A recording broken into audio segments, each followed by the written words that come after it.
I moved to Canada about 20 years ago, built myself a home, and raised my family here. I think Canada is the most wonderful country there is.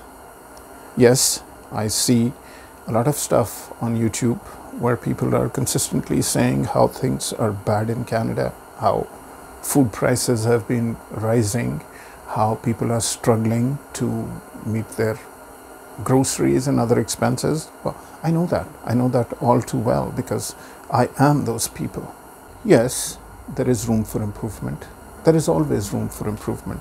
And of course, certain things need more improvement than others. And yes, there has been a population growth and our infrastructure and our facilities have not been able to keep up with it. And of course, these things will take time to settle down. Even as people, we are finding it difficult to adapt to the new world, to the suddenly large population, to people of different color and different languages and different cultures. And of course, everything needs adjustment, time, and of course, better management. And we can work in all these areas.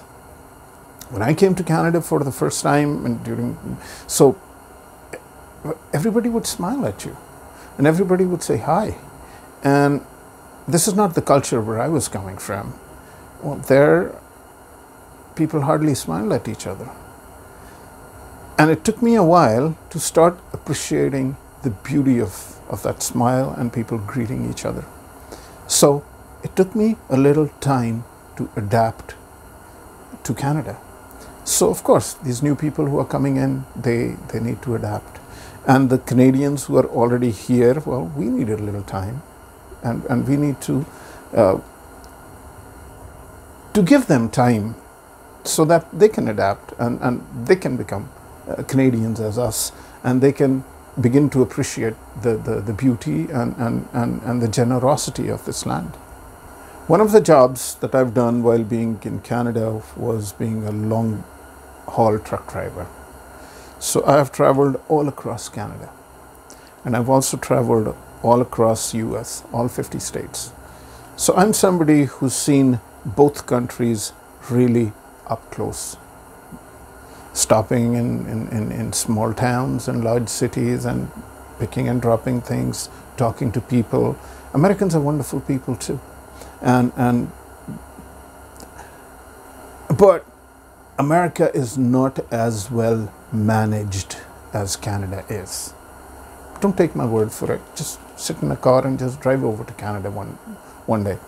And the moment you cross the Canadian border, well, it'll start with the customs officer there, and feel his attitude towards you, and the way they treat people, and then look at the roads, how the snow has been removed from there.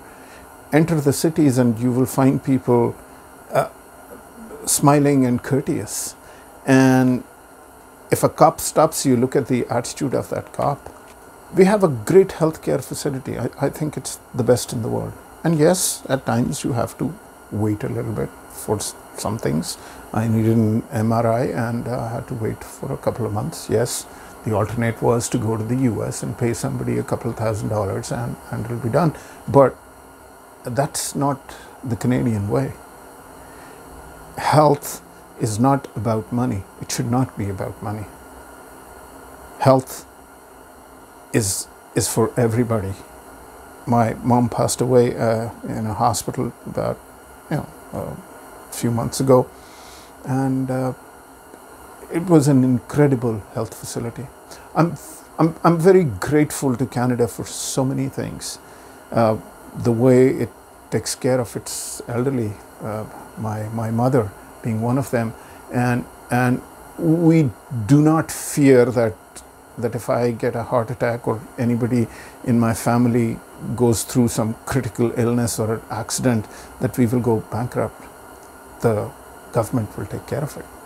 We feel safe in our cities, and we've got great gun control laws. Personally, I come from a society where I thought gun control was a very bad idea.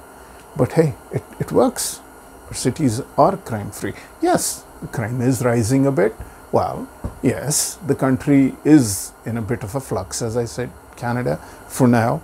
And of course, we can improve things. Auto theft is on the rise, but sure, we will slowly. So those things can be tweaked and adjusted. So one of the things that hurt me was lately when the President of the United States, which is obviously our greatest friend, Canada's best friend in the world, we trade with them, we are the same people. So when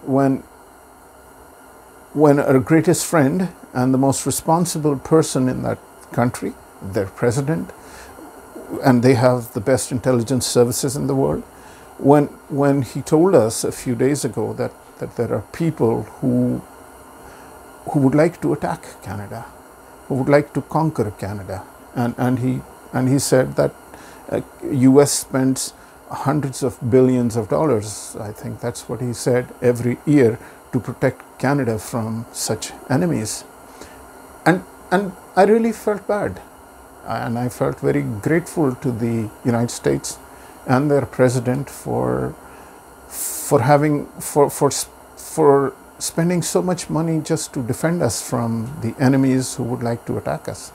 And I think it's truly and it's right that Canada should stand up for itself, and that we should protect ourselves from those enemies.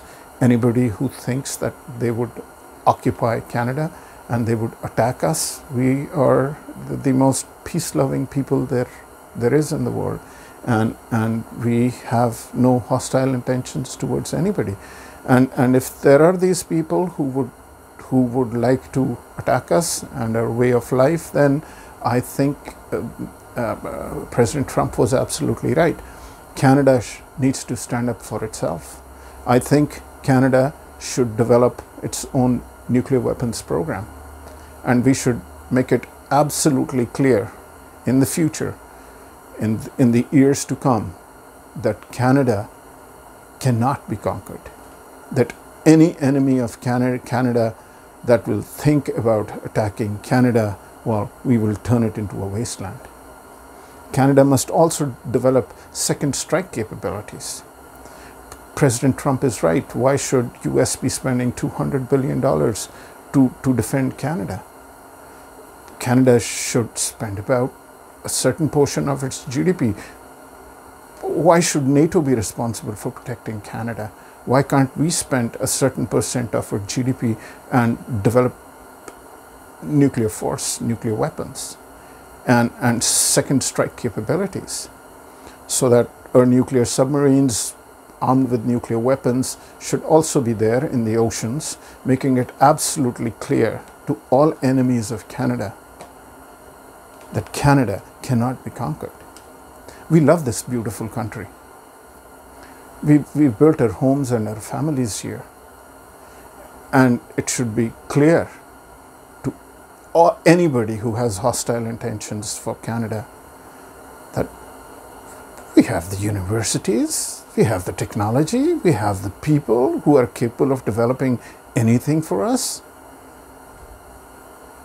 I think Canada should stop relying on the US, and we must thank US for having protected us for so many years, and we are very grateful. But I think we should stop relying on them. It's unfair. It's an unfair burden on the US, and Canada should develop its own weapons and take care of itself. Thank you, Americans. Thank you so much. Thank you, President Trump.